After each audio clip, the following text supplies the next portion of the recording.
Magandang hapon sa inyo lahat, mga kababayan. Araw po ng kalayaan natin ngayon. Totoo po ba ang sadyang malaya tayo? Hindi! Walang kalayaan. Maligaya ba? Masaya ang ating kalayaan? Hindi! Hindi! Isang malaking sindikato ng gobyerno ngayon. Ano sabi mo? Isang malaking sindikatong gobyerno? Isang malaking sindikato ng gobyerno ngayon. Mga kababayan, matagal ng panahon, noong Hunyo 12, sa araw na ito, 1898, 127 years ago, ang ating mga ninuno, itinayo ang bandila ng Pilipinas dyan sa Kawit, Cavite.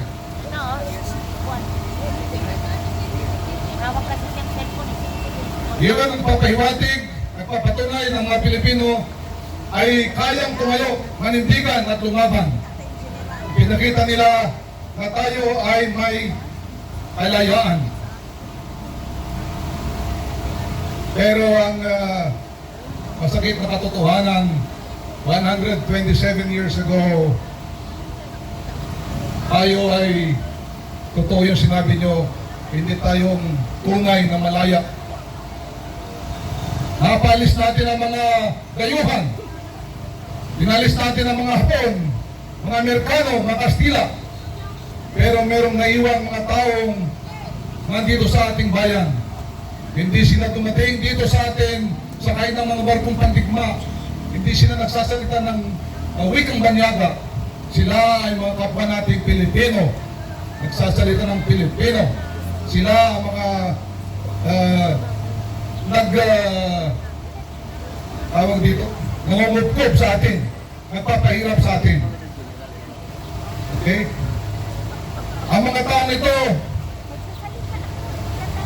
ay Pilipino na katulad natin. Sila ay nakaupo sa mga opisina ng gobyerno. Sila ay nasa Kongreso. Sila ay mga taong dapat ay maglingkod sa atin. Pero sa halip tayo ay nilalakaw at nilalapastangan. Habang marami sa atin naghihirap na halos hindi makakain maghapon, hirap na hirap, mga magsasaka, mga gawa, kung ano pa, sila ay nagpapasasa dyan sa kanilang mga ninakaw na pera sa ating bayan. Hindi ito ang kalayaan na pinaglaban ni Jose Rizal. Hindi ito ang kalayaan na pinangarap ng ating bayaning si Andres Bonifacio. At hindi ito ang kalayaan na nagdugo ating mga ninuno, mga bayani. Kaya mga kababayan, panahon na para tayo magkaisa. Manindigan. Para matapusin na natin itong nangyayaring pagdarambong sa ating bayan. Para tayo tunay na maging malaya. Mga kababayan, tayo ay merong kalayaan para ipahayag ng ating damdamin. Tayo ay magsama-sama para tapusin na natin itong kalokohan ng ating mga kababayan ito nagpapasasa sa atin. Marami sila. Nandiyan lang sila. Panahon na para tayo ay magsama-sama at panagutin sila. Isole ang mga dapat nating ang dapat nilang, ang mga ninakaw nilang mga pera sa taong bayan. Ang kalayaan, para ito ay ganap at tunay, dapat manumbalik ang katapatan at katinuan dito sa ating gobyerno, sa ating bayan.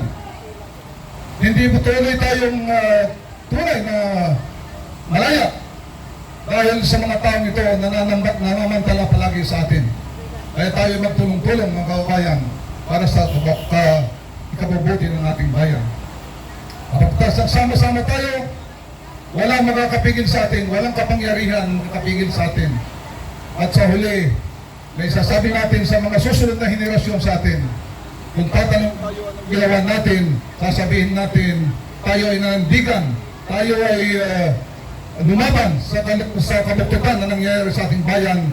At dahil mahal na mahal ang ating bayan, tayo ay sama-sama. Ang kalayaan na hindi naman alaala ng nakaraan.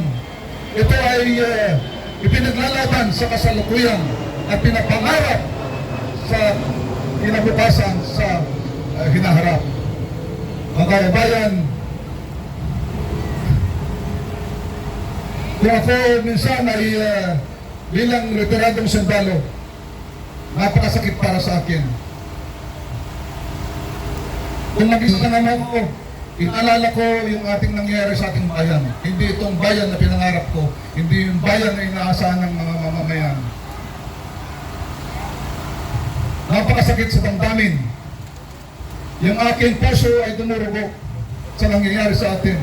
Marami sa atin naghihirap. Samantalang dyan, mga magilan-ilan, nagpapasasa, ninakawan ng taong bayan. Kaya mga kababayan, tayo magsama-sama. Ipagpatuloy natin ang sa ating samahan para tuluyan lang matapos kita nito ng mga ating mga nasa gobyerno. Pinangungunahan ng ating mga nasa executive, legislative, judiciary, sama-sama na silang lahat.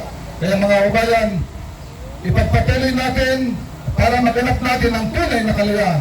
Mabuhay ang sambayanang Pilipino, mabuhay ang mga kawal, mga pulis, mga lingkod bayan, mga manggagawa, mga kabataan, mga mangingisda, mga magsasaka, mga iba't ibang komunidad ng pananampalataya. Mabuhay ang Pilipinas, mabuhay ang tunay na kalayaan, mabuhay tayo lahat. Kaya salamat.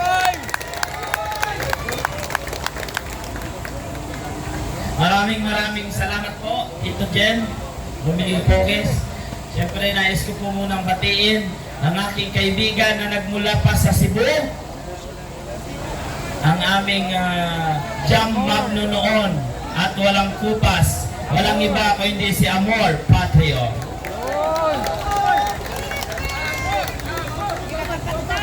Kaso ayaw niya magsalita eh. Ayan na. Ayan na.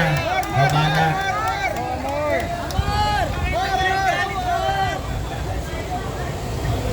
Isang banat dyan, amor!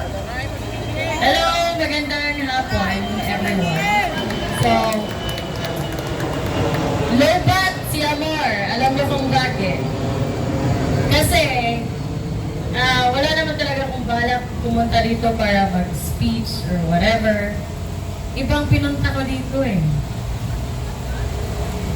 Ano bang pinunta niyo dito?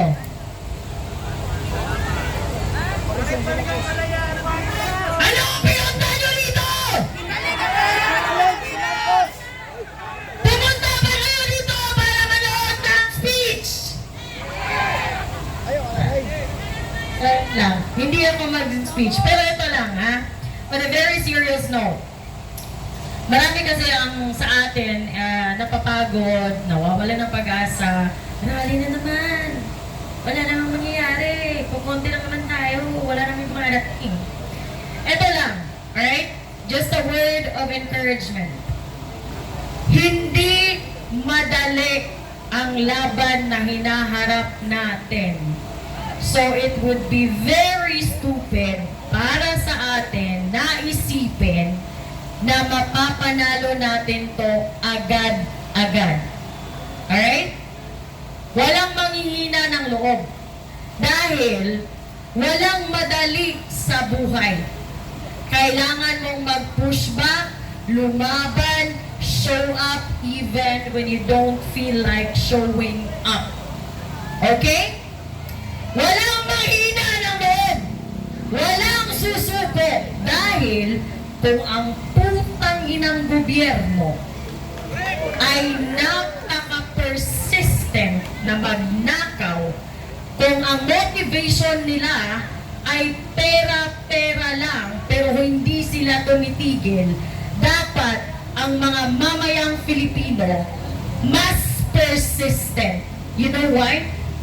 Our motivation has nothing to do with money. Our motivation has nothing to do with attention, with clout, with whatever. Ang motivation natin ay napaka-noble. Kalayaan at kinabukasan ng ating bayan. So walang magsasabi, alam kong nakakapagod, magastos, pero walang magsasabi na another rally na naman. Hanggang may putang inang drug addict na presidente na nakaupo sa Malacanang, walang titigil sa paglabas sa kalsada dahil ang pinaglalaban natin ay hindi pera. Ang pinaglalaban natin ay kinabukasan. We only have one shared future on this shared country. Kaya walang manghihina ng loob. Wow! Maraming salamat, my friend, Amor Patrio. Hindi pa rin kumukupas. Walang kubas! Walang kupas, mas lalong tumatalas. Ang susunod po nating speaker ay walang iba kung hindi si Retired General Carlos Kita. Mga surprise speaker po ito. Hindi sila nakapag-ready. Colonel Garang, ikaw na sunod.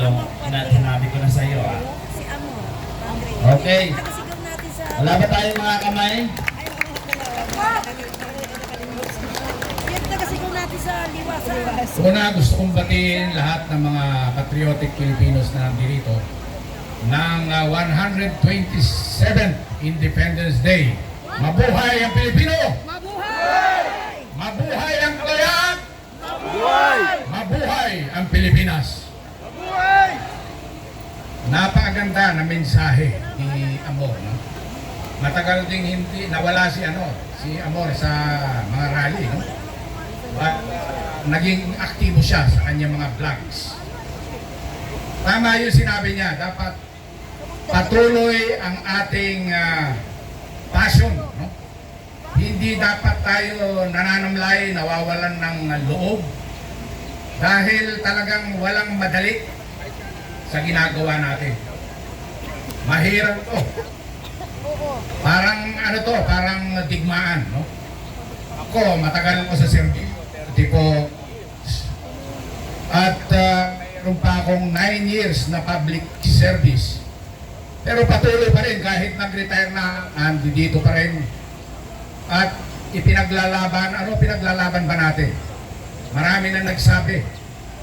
And even ang message ng ating Supreme Court Justice, si Chief Justice Gesmundo, na nagsalita nitong umaga sa Cavite. Alam mo ang mensahe niya? Ang laban ngayon, hindi yung digmaan sa paglusob ng mga kalaban na galing sa ibang bansa, kundi laban sa mga problema ng ating bansa, yung mga internal threat. Ano yung tatlong binanggit niya? Una, corruption. Pangalawa, ang sabi niya apathy o sa Tagalog, kawalan ng interes. Marami sa atin, sabi, non-partisan, apolitical, kaya hindi sila nagsasalita. Corruption, kawalan ng interes. Meron pa siyang pangatlo na sinabi. Medyo alam mo, pag umiidad, medyo nalilimutan na yan. Pero, uunahin ko muna, maalala ko yung pangatlong binanggit niya, no? Bakit unang-una niyang binanggit corruption? Dahil nakita niya ang kawalanghiyaan ng gobyernong ito. Nakita niya na maraming complaints na dumarating sa Supreme Court, kaliwat kanan, yung budget na kini-question ng taong bayan. Matindi ang pagnanakaw. Alam niya yan. Dahil mating sa Supreme Court yung mga reklamo. Yung kawalang interes. Marami sa atin. Okay, nandoon pa rin ang passion. Patuloy na lumalaban. Pero marami sa atin, mga keyboard warrior, narinig ko kanina, No? Minsan, nagiging guilty rin ako doon dahil hindi ako makatiis. Sumasagot ako, no? Parang yun na yata ang trend. Pero, dito, nagpapakita kami. Sabi ng mga anak ko nga, yung asawa ko, ano na, retired na, bakit ka pa nandiyan? Tama rin naman, no? Actually, itong mga nakaraang araw nga, hindi ako naka-attend sa mga activity dahil yung aking anak ay nabalian ng collar bone, no? Nabalik. So, inoperahan at kaya nandun ako kagabi, umuwi na. Kaya sabi ko sa mga kasamahan ko, bukas siguradong nandiyan ako. At eto nga, dahil ang ating demokrasya, eto, democracy is dead. Pero nung una ako nagsalita dito, sabi ko, although democracy is dead, may pag-asa pa yan. May pag-asa pa ba tayo? Laban na! So, kahit democracy is dead, kaya pa rin nating buhayin ito.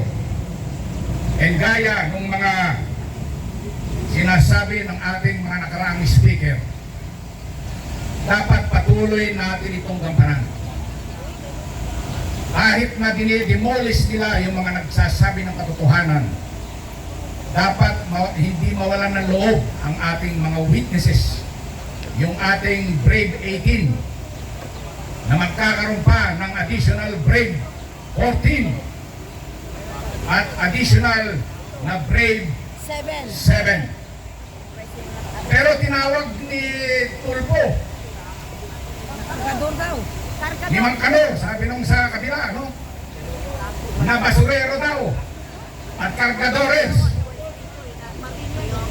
Ano masama kung kargadores ka? Marami dito, malapit tayo sa pier. Magandang hanap buhay kesa sa politikong magnanakaw. Tama ba? Eh, tama! Tapos sasabihin pa nila, ang kinalulungkot ko, merong isang Medal of Valor awardee na nagsabi pa na Si Ruben, oo. hindi yan true Marines. As if siya ang true Marine. Kumbaga sitting on his laurel. Hindi porke dati kang awardee, dati kang maraming tinanggap na reward or award sa pagiging serbisyo mo sa military. Hindi ibig sabihin nun ay tama lahat ng sinasabi mo. Tama! Walang pwedeng umangkin ng katotohanan. Tayo po, lahat po tayo dito ay katotohanan ang ating gustong makamit. Kaya dapat ituloy ang investigasyon sa Blue Ribbon Committee upang mailabas ang tunay na mga mastermind at ang mga nagnakaw sa Senado at sa House of Representatives. Naniniwala ba kayo sa mga testimonya ng ating Brave 18? Yes! So, supportahan natin sila dahil may plano ang faith na majority na pigilin ang kanilang testimonya. Kaya nga, nagkaroon ng lockdown. Biglang nung magkakaroon ng hearing, work from home. Tapos nagsalita si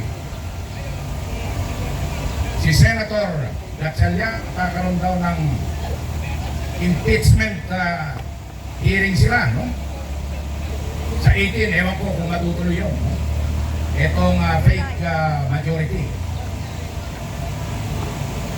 So, pero ang duda ko, maaaring humarap lang si VP Sara sa tunay na Senate majority.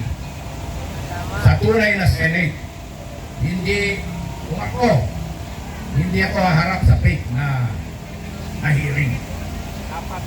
Harap sa tunay na hearing.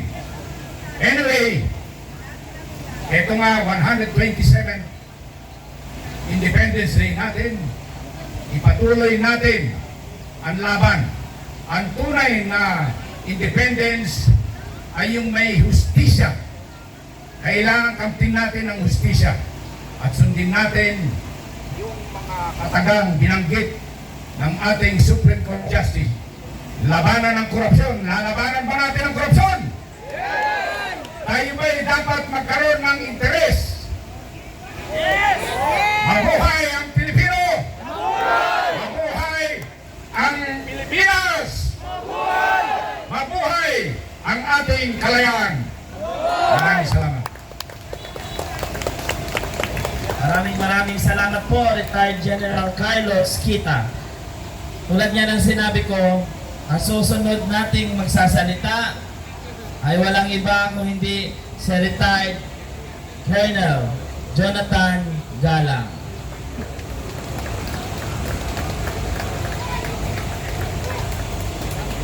Magpalakpak naman kayo.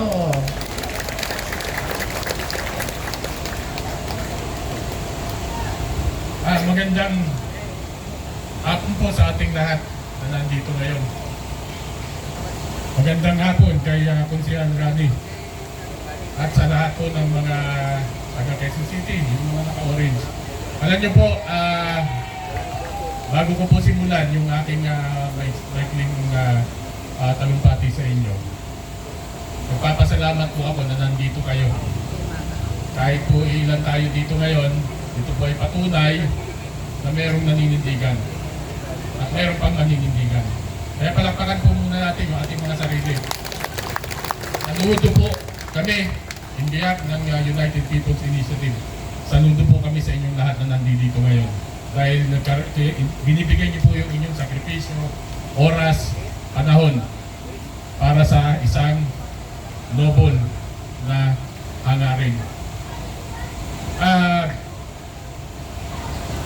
Susundan ko lang po yung sinabi kanina ng ating mga previous speakers. Malamang po kasi karamihan sa ating mga kababayan, lalong-lalo na yung mga nanonood ngayon, pag nag-uusap kasi ng sa Supreme Court, Inglisan ng Inglisan eh. Hindi po natin maintindihan yung ibang pinag-uusapan. Gawin po natin simple. Ang Pilipinas po ngayon, ang ating pong utang, panlabas o yung tinatawag na external debt, nasa 12 trillion pesos na po, hindi po billion, trillion. Pag sinabi po natin external debt, ito po yung mga utang po natin sa mga financial and lending, international financial and lending institutions. At saka iyan po yung kagaya ng World Bank. Ang ating pong utang panloob, internal debt, nasa kulang-kulang 6 trillion na po. Pag sinuma total nyo yan, 12 plus 6, 18 trillion pesos ang utang ng mga Pilipino. I-divide nyo po yan. Kasi po, dun sa huling census, parang nasa 116 Filipinos na tayo. Magkano po yan more or less? Bawat isa sa atin, meron tayong utang 150,000 pesos. So yung mga kasama natin sa kapulisan na nandyan, bukod dun sa loan ninyo sa APSLAI, sa AMSLA, sa PSSLAI at sa kung ano pang ISLAI, meron pa kayong 150,000 na utang. Kasama kayo dun. Lahat tayong mga Pilipino. Ganun po kalaki ang ating pagkakautang. Ano pong masakit dito? Nangutang po ang administrasyon nito. Ang masakit, para po ito sa mga proyekto ng gobyerno. Pero ano nangyari? Inilagay dun sa mga unprogrammed. Para saan? Ipinatok dun sa mga flood control projects. Ngayon, ano po nangyari? Nawala ang pondo. magdi-default na po tayo ngayon sa ating mga pinagkautangan. So ano po ang magiging repercussion? Ano magiging epekto sa atin? Yung risk factor po ng mga nagpapautang tumataas, meaning to say, nawawalan ng tiwala sa atin. Pangalawa, ano pong nangyayari? Yung pong interest utang, dadagdagan yan. Bakit? Nag-default tayo eh. Wala akong pinagkaiba na sa nangutang kayo doon sa kaibigan nyo, may usapan kayong interest, hindi kayo nakabayad sa oras, papatungan. Tanong, sino ngayon ang magbabayad dito sa mga utang na to? Tayo! Tayo. Sino ang pinaka-apektado? Tayo! Tayo, lalo na yung mga middle income na Pilipinos.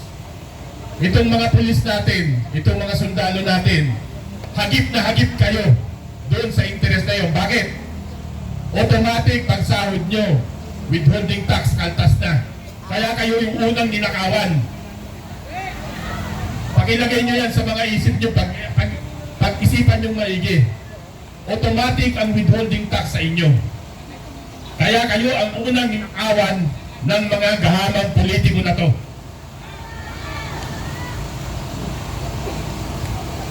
Nakakalungkot pong isipin. Pero parang walang pakialam yung ating ibang kababayan.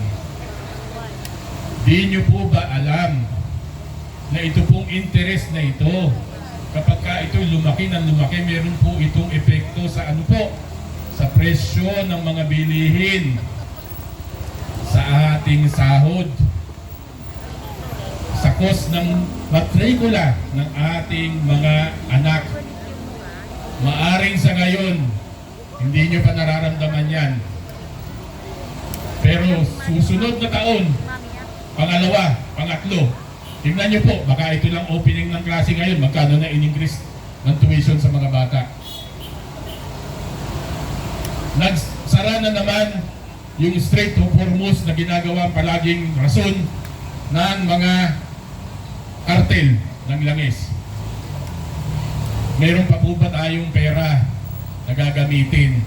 Pag tumaas at itinaas na naman ng mga kartel na ito yung presyo ng gasolina, asahan nyo yan sa isang linggo, pag tuntong ng Martes, dahil kasasara lang nitong Strait of Hormuz, nagkaroon na naman ng rason itong mga kartel na to para itaas na naman ang presyo ng langis.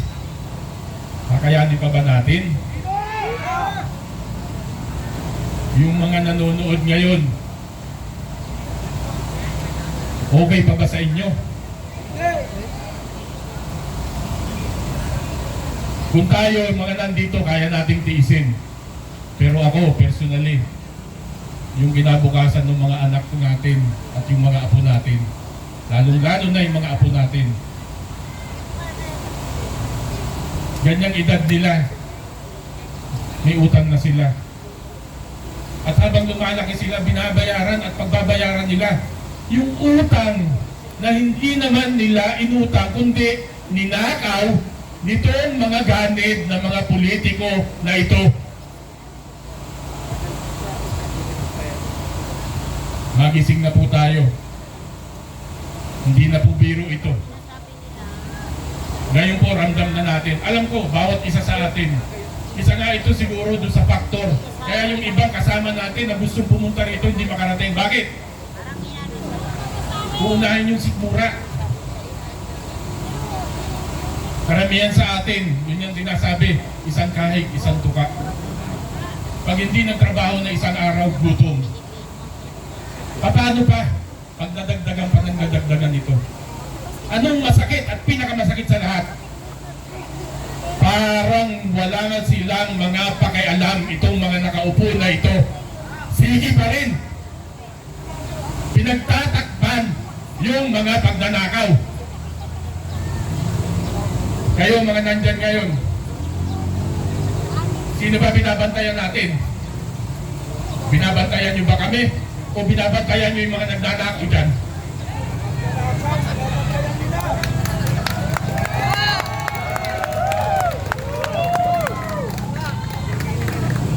Alam ko, karamihan sa inyo, yung mga PNCO dyan, alam ko, kailangan sumunod kayo sa utos eh. Ang sinasabihan ko, yung mga commander ninyo. Yung iba sa inyo dyan, nakasama ko. Maaaring naging kaklase ko pa kung nasa serbisyo ako. Tanong ko lang sa inyo, yung lagi nating naririnig, lalo na dito sa isang mataas na opisyal sa military, ang sabi niya, hindi kami bingi, hindi kami bulag. Nakikita namin yung nangyayari. Tama! Tama! Pero walang ginagawa! Nakikita niya. Ang tanong, yung konsensya mo, gumagana ba? Konsensya! Makapalasya ka! O manhid ka na? May maleta! Kasi may maleta! May maleta! Google si browser! Sovereignty lies with the people. All government authority emanates from the people. Yes! Isang milyon, kaya yun.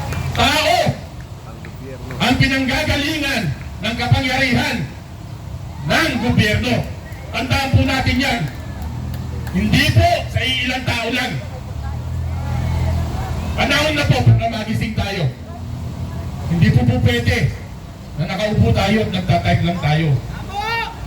Sumama po tayo dito. Uulitin ko po. Ito po lagi kong sinasabi. Ang laban na to hindi po para sa atin na. Para na po ito sa ating mga anak at mga apo. Kung hindi nyo po pinapahalagahan ang kinabukasan ng ating mga anak at mga apo, sige, manatili kayo dyan sa inyong mga bahay. Manood na lang kayo.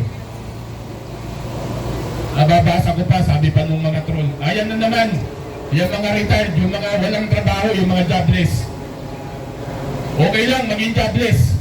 Huwag lang magnanakaw. Pero yung oras na natitira namin, gagamitin namin sa tama.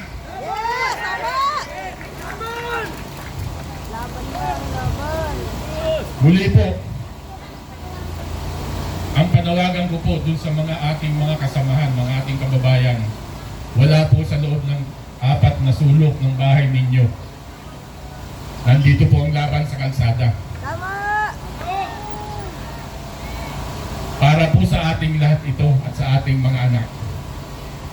Huwag po nating ipagkanulo ang kinabukasan ng ating bayan. Araw po ng kalayaan ngayon. Gawin po nating makatotohanan. Palayain po natin ang bayan natin sa paghihirap. Palayain po ang bayan natin sa mga korupsyon. Palayain po ang bayan natin sa mga magnanakaw sa kaban ng bayan. Magandang hapon po at maraming salamat sa inyo. Maraming salamat po, retired Joseph Colonel Galang. Si retired Colonel Galang po ay dating pulis. No? At bago ko po tatawagin ang ating susunod na speaker, nais lamang po natin ipanawagan din kay Senate President Alan Peter Cayetano na kung maari sana ang susunod na Blue Ribbon Committee hearing ay gaganapin sa pampublikong lugar para lahat ng mga Pilipino ay makapanood at makita ng lahat kung ano tayo ginagago ng gobyernong ito sa pangunguna ng Presidenteng Marcos. Para lahat po, kasi kung dito po gagawin sa loob ng Senado, iilan lamang po ang makapanood.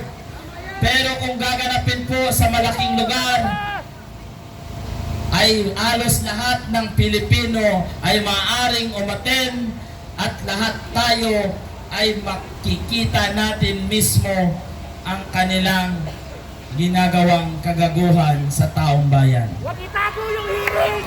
Kaya sana kung mapanood ito ni Senate President Alan Peter Cayetano, sir, sana gawin natin sa malaking pampublikong lugar para maraming Pilipino ang makapanood dito. Tama!